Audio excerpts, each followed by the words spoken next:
जीवन जीना जग आकर हमसे सीखे। अपनों के तेवर बदले, सपनों के जेवर बदले, प्रज्वलित पलाश से नयन जैसे गेरू के ढेले।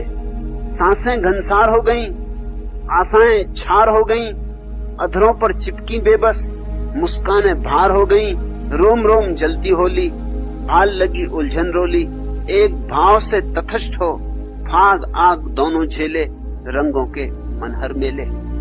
सब मेले तुम्हारे मन में, ये सब रंग तुम्हारे मन में, ये सब इंद्रधनुष तुम फैलाते हो और फिर इन इंद्रधनुषों को फैलाते हो, फिर उनको पकड़ने चलते हो, फिर हाथ कुछ नहीं लगता तो रोते हो, फिर गालियां संसार को देते हो। मन के प्रति जागो, मन से जागो, मन के साक्षी बनो। मन के प्रति साक्षी बनते छुटकारा हो जाता है, इस संसार से ही नहीं, उस पारलौकिक संसार से भी।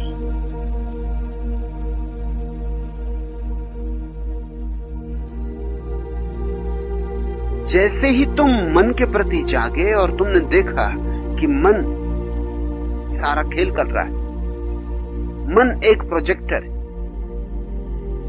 तुम फिल्म देखने जाते हो ना,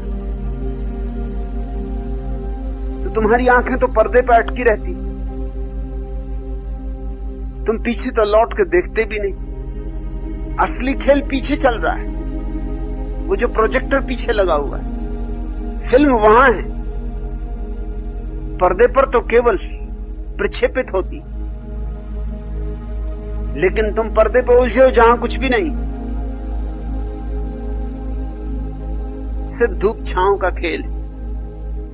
मगर कैसे उलझते हो? अगर कोई दुखांत दृश्य आ जाता तो आंसू टप टप झर जाते, अगर कोई सुखांत दृश्य आ जाता है तो हंसी के फव्वारे छूट जाते। तुम कितने रंगों में से गुजर जाते हो एक फिल्म को देखते हुए, और जानते भली भांति कि पर्दा है और कुछ भी नहीं, फिर भी धोखा खा जाते हो, जान जान के धोखा खा जाते हो। लेकिन असली प्रोजेक्टर पीछे, वहां प्रोजेक्टर कोई बंद कर दे, पर्दा खाली हो जाए। मैं तुमसे ये कह रहा हूं कि संसार तो केवल पर्दा है, मन जो तुम्हारे भीतर छिपा है, वहां सारा खेल चल रहा है। उस खेल को तुम प्रक्षेपित करते रहते हो बाहर। जिस दिन भीतर मन से छूट जाओगे, उस दिन बाहर का संसार तत्क्षण बदल जाता, इसके रंग रंग बदल जाते। उस दिन संसार पाया ही नहीं जाता, परमात्मा पाया जाता, उसका कोरा निर्दोष अस्तित्व। तुम विकृत कर रहे हो, तुम डाले ही जाते हो अपनी आशाएं, अपनी तृष्णाएं, तुम फैलाए ही जाते हो ये मकड़ी के जाल। अपने ही भीतर से निकालती है मकड़ी और जाला रच देती। ऐसे ही तुम भी अपने ही भीतर से निकालते हुए ये जाले और रचते चले जाते, फिर अपने ही रचे जालों में उलझ जाते, फिर चीखते चिल्लाते हो कि बचाओ। पूछ रहे हो क्या संसार में निराशा ही निराशा हाथ लगती? बहुत आशा की होगी तो निराशा ही निराशा हाथ लगी। अगर आशा न की हो तो निराशा बिल्कुल हाथ नहीं लगती। मेरे हाथ तो निराशा बिल्कुल नहीं लगती। वर्षों से निराशा से मैं अपरिचित। कभी कभी कोशिश भी करता हूं कि निराशा हाथ लगे, नहीं लगती, प्रोजेक्टर टूट गया।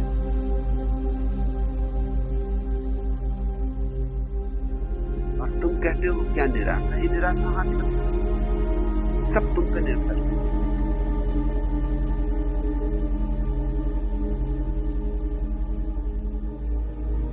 भूल कर भी तुम न आए, आंख के आंसू उमड़कर आंख ही में है समाये, सुरभि से श्रृंगार कर नव वायु प्रिय पथ में समाई। अरुण कलियों ने स्वयं सज आरती उर में सजाई। वंदना कर पल्लवों ने नवल बंधन वार छाए। मैं ससीम असीम सुख से सींच कर संसार सारा। सांस की विरगावली से गा रहा हूं यश तुम्हारा। पर तुम्हें अब कौन स्वरकार मेरे पास लाए। भूल कर भी तुम ना आए। परमात्मा को पुकारोगे तो तुमने पुकार में एक बात मान ली कि वह दूर, और जिसने उसे दूर मान लिया उसके लिए दूर है। सब मान्यता का खेल। सच्ची प्रार्थना पुकार नहीं होती, मौन होती, निशब्द होती। निशब्द प्रार्थना का अर्थ है कि इतने करीब है, उससे बोलें क्या, उससे कहें क्या। हमारे कहने के पहले वो जान लेता है, हमारे जानने के पहले वो जान लेता है। हमें तो बहुत बाद में खबर होती, हमें तो खबर होते होते ही खबर होती, पता चलते चलते ही चल पाता। वो तो हमारे अंतरतम में विराजमान। उससे कहना क्या है, उसे बताना क्या है, उसे सलाह क्या देनी। तुम मंदिरों में क्या कर रहे हो, मस्जिदों में क्या कर रहे हो, परमात्मा को सलाह दे रहे हो, ऐसा करो वैसा करो, मेरी पत्नी बीमार है उसको ठीक करो, मेरे बच्चों को नौकरी नहीं लग रही नौकरी लगाओ। मांगे जा रहे हो भिखमंगों की तरह। और अगर नौकरी न लगी तुम्हारे बेटे की तो निराशा आ गई। अगर पत्नी ठीक न हुई तो निराशा आ गई। हो गई ठीक संयोग वसात तो भी झंझट। मैं जबलपुर में था, एक शाम अपने बगीचे में टहल रहा था और एक सज्जन मिलने आ गए। तो वहीं खड़ी कार से मैं टिक के खड़ा हो गया और उनसे बातें करने लगा। उन्होंने जल्दी से नोटबुक निकाली, कुछ नोट करने लगे। मैंने कहा क्या करते हो? उन्होंने कहा बस इशारा आपने दे दिया। मैंने कहा मैं अभी बोला भी नहीं, ऐसे तो मैं बोल बोल के परेशान हो जाता हूं तो भी लोगों को इशारे नहीं मिलते। तुम तो गजब के ज्ञानी मालूम होते हो। मैंने कहा जरा देखूं क्या नोट किया। नोट किया उन्होंने कार का नंबर। कहने लगे मैं यही पूछने आया था कि लॉटरी में कौन से नंबर का टिकट खरीद। आपने भी गजब कर दिया, नंबर से टिक के खड़े हो गए। इशारा मैं फौरन समझ गया। अरे वाह, मैंने कहा भी नहीं, पूछा भी नहीं अभी, और आप हाथ रख के नंबर पे खड़े हो गए। साफ कह दिया, अब और क्या है। मैंने कहा अब तुम मुझे झंझट में डालो।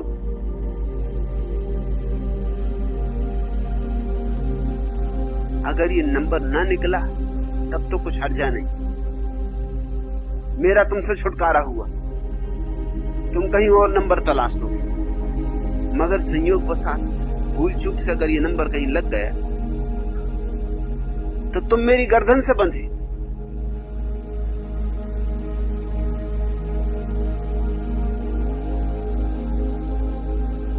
लोग वासनाओं से भरे, तृष्णाओं से भरे, अपनी कल्पनाओं के जाल से भरे चल रहे हैं। अब मैं भी उनसे कह रहा हूं कि मेरा कोई इशारा नहीं, ये तो सिर्फ मैं टिक के खड़ा हो गया, तुमसे बात करनी थी। ये मेरे घूमने का समय था, तुम बेवक्त आ गए हो। गाड़ी पास थी तो टिक के खड़ा हो गया हूं। मुझे क्षमा करो, गलती हो गई, मगर वो मेरी सुनने को राजी नहीं। वो तो जल्दी से नमस्कार किए और चलते बने। उन्होंने कहा कि बस चलता हूं, बात हो गई। वासनाओं से भरा हुआ आदमी वही देखता जो देखना चाहता, वही सुनता है जो सुनना चाहता है। वासनाएं उसे वह नहीं देखने देती जो है, वह नहीं देखने देती जो चारों तरफ मौजूद है। वासना उसे छोटा सा जगत देखने देती और वो जगत भी उसका अपना निर्मित होता है।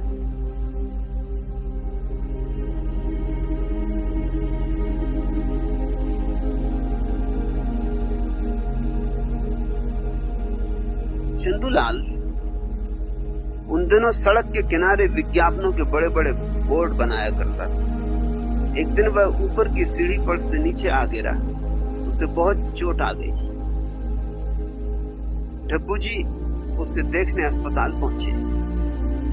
देखा चंदूलाल को जगह जगह फ्रैक्चर पर पट्टियां बंधी, सारे शरीर पर फ्रैक्चर ही फ्रैक्चर, कुछ दिखाई नहीं पड़ता, बस आंखें दिखाई पड़ती और मुंह दिखाई पड़ता है। डब्बू जी को बहुत दुख हुआ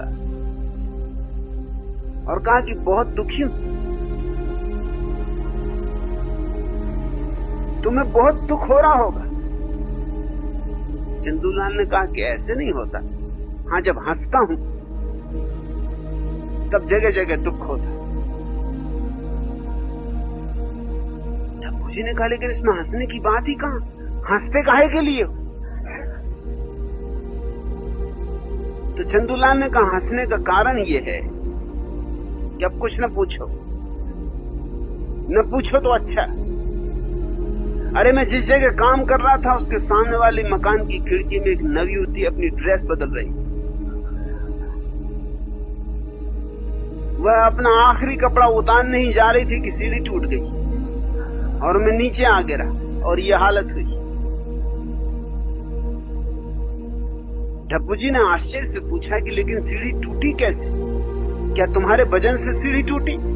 चंदूलाल बोले, अरे साली मेरे वजन से कहां, वह तो वे 25 आदमी और जो चढ़े हुए थे उनके वजन के कारण टूटी। कोई मैं अकेला थोड़ा सीढ़ी पे था, पूरा गांव ही चढ़ा हुआ था। सीढ़ी भी कब तक ठहरती, और इसलिए कभी कभी रह रह के उनको हंसी आ जाती, वाह रे वाह।